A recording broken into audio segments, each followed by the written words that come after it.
All right, it's that time. Time for Cin-Emma Extra. And today's, well, it's a killer edition of Cin-Emma Extra. Some killer recommendations, you might say. Americans have long been fascinated with serial killers and true crime, and that has been reflected in movies and TV shows. So we thought we'd bring Emma Jerome on the couch. We all have to sit together for scary movies because I can't watch them alone. She's going to talk about some of her favorite crime thriller picks. Hey, Emma. Yeah, we're talking about crime, serial killers, and someone stealing my director's chair. That's why she's on the couch. Her director's chair is gone. So yeah, happy Friday. Do you guys want to talk about serial killers? Yeah, sure, why not? Yeah, why not? So what is the human fascination with the disturbed? Why do we want to know what's going on in like the sickest person's mind?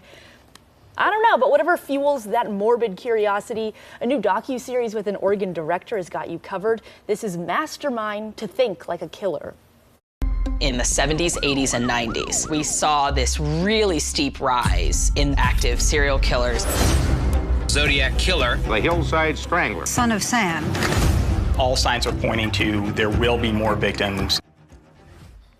This series tells the story of Dr. Ann Burgess's story, which puts her at the center of solving America's most infamous true crime cases, from the widely known Ed Kemper and Ted Bundy to lesser-known monsters.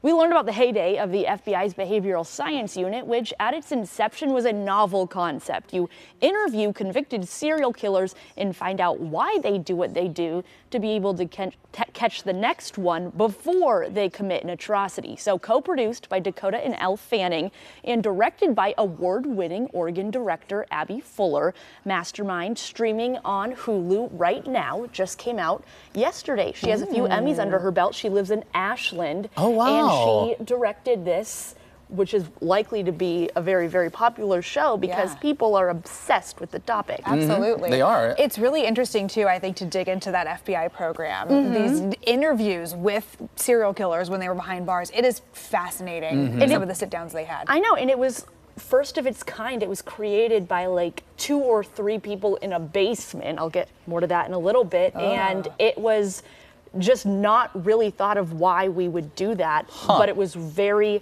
very successful. Interesting. So, Yeah, it grabs a lot of eyeballs, that kind of content, for sure. Yes, and now a much anticipated movie starring bona fide scream queen Mia Goth. We have Maxine, which is in theaters right now. I'm curious, did you always want to be in that line of work? I always wanted to be famous. Set in the backdrop of 1980s Hollywood amidst the Night Stalker murders, Maxine Minks is ready to put her past behind her and seek the fame she knows she deserves. After securing the lead in a slasher film, she finds herself in her own personal nightmare, being targeted by a mysterious serial killer. And so I cannot sing praises high enough for Mia Goth. Ironically, the movie follows a young woman who is dead set on being a star, as her past is dead set on haunting her. And in this and in everything, Mia Goth is a star. So starring her, Elizabeth Debicki, and featuring Lily Collins, Kevin Bacon, Giancarlo Esposito, and Halsey, among others. Directed by Ty West, Maxine is in theaters right now. Pretty good cast list. It's an amazing cast list. Halsey, like the singer? Like the singer. Has she done a lot of movies? She's done a couple in the last few years. Giancarlo Esposito caught my attention. Yeah. Breaking Bad fans will know him. All right. Yes, fans of The Boys will know him. He super is talented. Yeah, and so this might be hard to believe because of what we're talking about, but I historically have hated horror films. I find them gratuitous. You've said that. You have said that before. They make me unable to sleep at night. I have dreams that, because everything is about me in my world, that's going to happen to me. But I love these campy slasher films. There's the whole trilogy, which is X, Pearl, and then Maxine. That's kind of what they follow. They're very stylized, highly artistic. They all look beautiful. Ty West is a genius. He's brilliant. And one of the best parts of this movie, it's under 2 hours. Oh, that is great. That is great. Would you think that could possibly happen these days? It doesn't happen very often. We do love a shorter film. Yeah. The older we get. So also, we went through that cast, and Kevin Bacon's also in the movie. Yeah, we can't talk about everybody else and not just highlight Kevin Bacon. And he is yucky in it. So if you want to see Kevin Bacon without his dancing shoes, go watch Maxine. All right. So we're talking about gruesome content. So there's plenty of it out there. Here's a few of my favorites. We've got Mindhunter, which revolves around FBI agents Holden Ford and Bill Tench, along with psychologist Wendy Carr. That trio starts and operates the FBI's behavioral science unit at Quantico. Together, they launch a research project to interview imprisoned serial killers to understand their psychology, with the hope of applying this knowledge to solve ongoing cases. It ran for 2 seasons on Netflix. It, in my opinion, is in the top 5 best shows ever. The amount of people online begging for a season 3 is so abundant. Just go on Reddit. You will have endless theories of who they should have talked about next.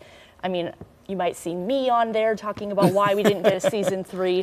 Mindhunter on Netflix right now. It is a great one. I know. And then the next one, we're talking about Zodiac. This film tells the story of the manhunt for the Zodiac Killer, a serial killer who terrorized the San Francisco Bay Area during the late 60s and early 70s, taunting police with letters, blood-stained clothing, and ciphers mailed to newspapers. This case remains one of the United States' most infamous unsolved crimes. Starring Jake Gyllenhaal and Mark Ruffalo, directed by David Fincher. You can stream Zodiac on Max, Prime Video, etc., etc. And, you know, I'll admit it, I'm sick and twisted. No better than the rest of them, because Jake Gyllenhaal has been creepy in Zodiac. He was creepy in Mindhunter. He's currently playing a suspected murderer in a show I'm watching right now. And worse than all of that, he broke Taylor Swift's heart. I knew you were going to say it. Oh, boy. And still, I love him. He is so handsome. He plays a good bad guy. I was gonna say, didn't know you were allowed to have that take as a Swiftie, Yeah. but here you I are. am woman, hear me roar. Also, I know you're not a horror movie fan, but for the horror movie fans out there, since we're talking about creepy slasher stuff, Long Legs, also in theaters this weekend. Nicolas Cage starring in that. It is being described as the modern day Silence of the Lambs. Interesting. So, Okay. I might go see. I know you don't want to see it. I might go see that one. If I do, I'll report back. Yeah, Can I guest on You can the have next a Cin-Emma guest Extra? spot Okay. on the next one. I'll just plug my ears and cover my eyes at the same time looks somehow. creepy. And Oh, the reviews okay. are wild. Well, so, and my thing with like a scary movie or a slasher, it either has to be kind of like what you were saying, kind of have like Kinda that, campy. yeah, that Yeah. campy quality, or just the plot has to be so good, Yeah. which is that's how I feel about it. You know, Yeah. like Right. that the plot is so good, and like Stephen King has this ability to write an underlying fear that actually is the tone versus Yeah. like Pennywise is here, but that's not the scariest part of the movie. Right. It's Right. all their individual stories and their own trauma, Well, and as like the plot is and the modern fascinating. remake, you got that Sarsgaard smile. Oh. Oh my gosh, it'll keep me up at night. Yeah, so if we go check them out this weekend, I will let you know how Long Legs is. Maybe I won't sleep. If you see me very tired on Monday, that's why. Extra That's why. tired after an early Man, morning wake-up call. It is July 12th. I can't wait to see what I you have cooking up in know. October for that Cin-Emma Extra. Bring it on. All right, Emma, thanks.